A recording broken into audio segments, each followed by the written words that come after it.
हम सब आम की प्यास को बुझाने के लिए फ्रूटी पीते हैं। शायद ही कोई होगा जिसने फ्रूटी ना पियो, मगर जब भी हम फ्रूटी पीते हैं हर कोई यही कहता है कि असली आम से नहीं बनी होती या फिर इसमें ढेर सारे केमिकल होते हैं, इसे नहीं पीना चाहिए। इसी सच्चाई को जानने के लिए आज मैं आपको लेके फ्रूटी बनाने की फैक्ट्री में। तो चलिए फिर बिना किसी देरी के शुरू करते हैं। आप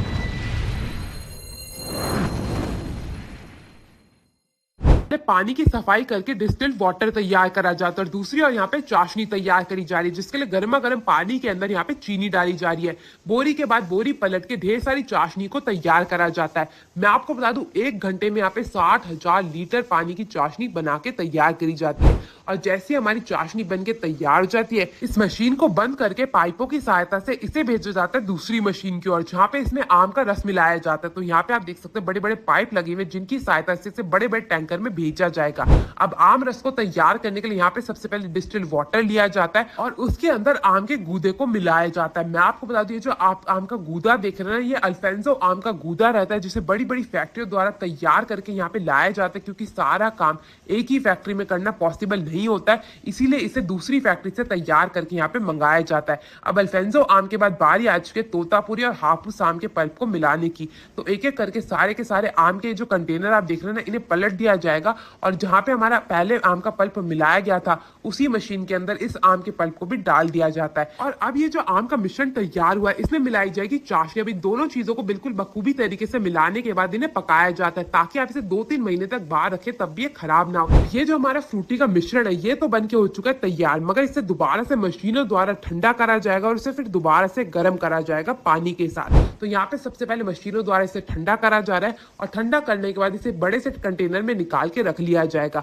अब बात कर लीजिए, क्या इसमें केमिकल मौजूद होते हैं या नहीं? भाई इसका जवाब देना तो थोड़ा कठिन है, मगर इसमें आम होता है या नहीं, इसका तो भाई जवाब मिल चुका है। अब इसमें मिलाया जाएगा ढेर सारा पानी और पानी मिलाने के बाद हमारा फ्रूटी का मिश्रण बन के हो जाएगा तैयार। अब इस गर्मा गर्म मिश्रण को आगे भेजा जाता है और अब बारी आती है पैकेजिंग की। पैकेजिंग के लिए सबसे पहले प्लास्टिक की छोटी छोटी ट्यूब ली जाती है।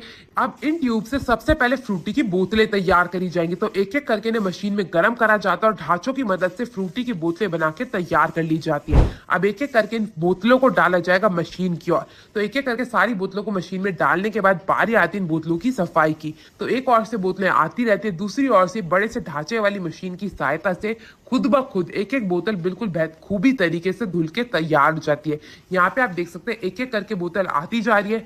सबसे पहले उसे उल्टा करा जा रहा है और उल्टा करने के बाद इसमें पानी डाल के अच्छे से बोतलों की सफाई करी जा रही है। बोतलों की सफाई इसलिए जरूरी होती है ताकि उसमें कोई भी केमिकल या फिर कोई भी बैक्टीरिया मौजूद ना रह जाए। और अच्छे से बोतलों की सफाई करने के बाद एक एक करके सारी बोतलों को आगे भेजा जाता है। अब ये जो बराबर लगी मशीन है, इसका काम होता है हर एक बोतल में फ्रूटी भरने का। तो ये मशीन बिल्कुल बखूबी तरीके से हर एक बोतल में बिल्कुल गर्मा गर्म फ्रूटी को भर देती है और जैसी फ्रूटी भर के तैयार हो जाती है, इसको भेजा जाता है आगे की ओर, जहाँ पे इन बोतलों में ढक्कन लगाया जाता है। यहाँ पे आप देख सकते हैं एक एक करके सारी बोतलें जो है वो भरती जा रही है। फिर ये मशीन इसे दूसरी मशीन के ओर सौंप देती है। अब इस मशीन का काम होता है ढक्कन लगाने का। तो सबसे पहले मशीन के अंदर ढक्कन डाले जाते हैं, फिर ये मशीन एक एक करके सारी की सारी बोतलों में ढक्कन लगाती जाती है और फिर उसे अच्छे से दबा दिया जाता है, ताकि कोई भी बोतल का ढक्कन बिल्कुल ना खुले आसानी से।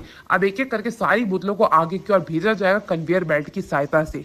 आप यहाँ पे देख सकते हैं एक एक करके जो बोतल है वो आगे आती जा रही है। अब इन्हें ठंडा करने के लिए सबसे पहले इन्हें कोल्ड शावर में से गुजारा जाएगा और कोल्ड शावर में से गुजारने के बाद जैसे इनका जो टेम्परेचर थोड़ा नॉर्मल आना शुरू हो जाता है, फिर इन्हें एक बड़ी सी कूलर बेल्ट की सहायता से हर एक बोतल को बिल्कुल बखूबी तरीके से ठंडा कर दिया जाता है, ताकि ये बिल्कुल भी खराब ना हो सके। बता दो, फैक्ट्री में आज लेबलिंग वाली मशीन खराब थी, इसीलिए सारे के सारे भैया हाथों से यहाँ पे लेबल जो है वो लगाते जा रहे हैं। एक एक करके सारी की सारी बोतलों में लेबल लगाया जाएगा और फिर इन्हें भेज दिया जाएगा दूसरी मशीन की ओर।